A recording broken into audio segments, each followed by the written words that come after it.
اچانک انسان کا دل کسی چیز پہ آ جاتا ہے، یہ انسانی فطرت ہے، تو اس پہ پکڑ نہیں ہے۔ صوفیہ کہتے ہیں کہ تمہارا دل اتنا صاف ہو کہ تمہارے دل میں یہ بات بھی نہ آئے، غنا تمہیں نصیب ہو جائے، لیکن اس کے باوجود ہم بشر ہیں، کمزور ہیں، تو کسی شخص کے پاس کوئی چیز دیکھی اور للچا گیا دل اس کی طرف، اور پھر اس کو حاصل کرنے کے لیے کوشش میں، تردد میں لگ گیا۔ دل میں خیال بھی آتے ہیں، وسوسے بھی آتے ہیں، اور ایسی ایسی خواہشات جنم لیتی ہیں کہ انسان خود اپنے پہ ہنستا ہے، لیکن ایسی خواہشات جس کی اتباع میں چل پڑا، جس کی خواہش میں چل پڑا،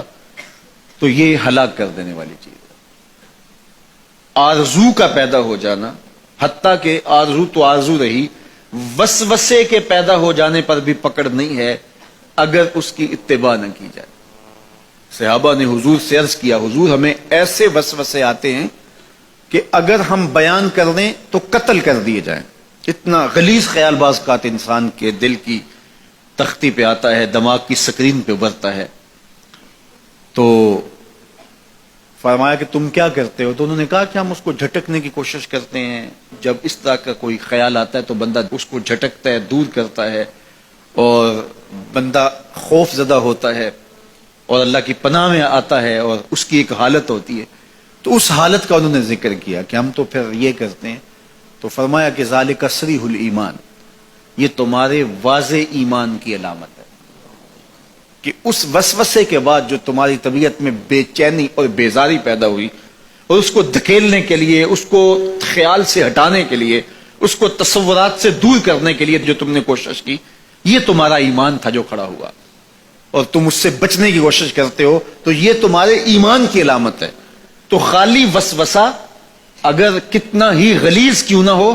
اگر اس وسوسے کو خیال کا حصہ بنا کے اس سوچ کو لذت کا سبب نہ بنا لیا جائے،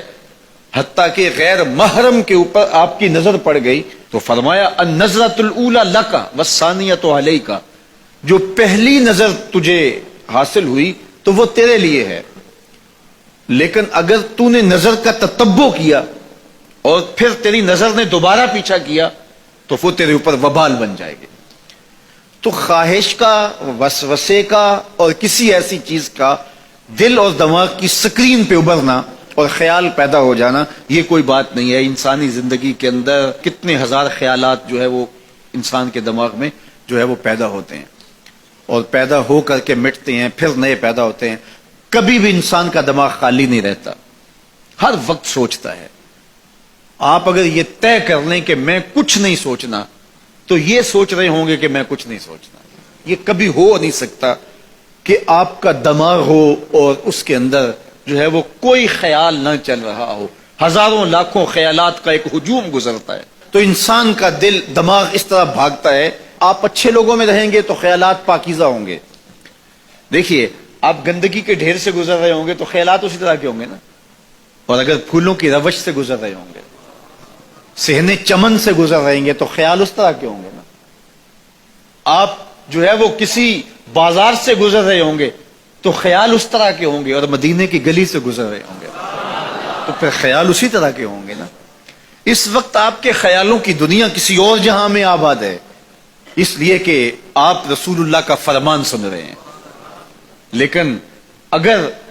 آپ کے سامنے کو گویا غزل گا رہا ہو تو پھر خیال کی وادیوں میں بھٹک کے کہیں آپ اور کھڑے ہوں گے۔ اب بات حضور کے فرامین کی ہو رہی ہے تو تصور پھر گنبد خضرا کے مکی کا ہی ہوگا نا، تصور تو پھر شہر حبیب کا ہی ہوگا۔ لیکن اگر آپ باتیں دوسری جانب کی کر رہے ہو تو تصور پھر ادھر جاتا ہے، اور اسی لیے ہمارے علماء نے کہا کہ گانے کی طرز پہ نعت نہیں پڑھنی چاہیے، اس لیے کہ گانے کی جو معروف طرز ہوگی، جب اس طرز پہ نعت پڑھی جائے گی تو سن آپ نعت رہے ہوں گے، طرز سے آپ کے دماغ اور آپ کے خیالات بھٹک کے کہیں اور چلے جائیں گے۔ اس لیے یہ گوارا ہی نہیں ہے کہ ذکر رسول اللہ کا اور خیال کہیں اور جا رہا ہو، خیال آوارہ ہو اور بھٹک رہا ہو۔ جب تذکرہ حضور کا ہو رہا ہو تو خیال بھی گنبد خضرا کے مکی کا ہی ہونا چاہیے۔ تو یہ بات ذہن میں رکھیے گا کہ یہ انسانی زندگی کے اندر انسان کا خیال بھی بھٹکتا ہے، سوچیں بھی بھٹکتی ہیں، دل میں بھی کئی کچھ آتا ہے، لیکن پکڑ اور گرفت اس وقت ہوتی ہے جب انسان اس خیال پہ اپنے آپ کو اس راہ پہ ڈال دیتا ہے. لالچ کا پیدا ہونا بھی شریعت میں ماخوذ نہیں ہے. وہ تمہارے لیے جو ہے وہ وبال تب بنے گی جب تم اس کی اتباع کرنے لگ جاؤ گے, اس خواہش کے پیچھے لگ جاؤ گے.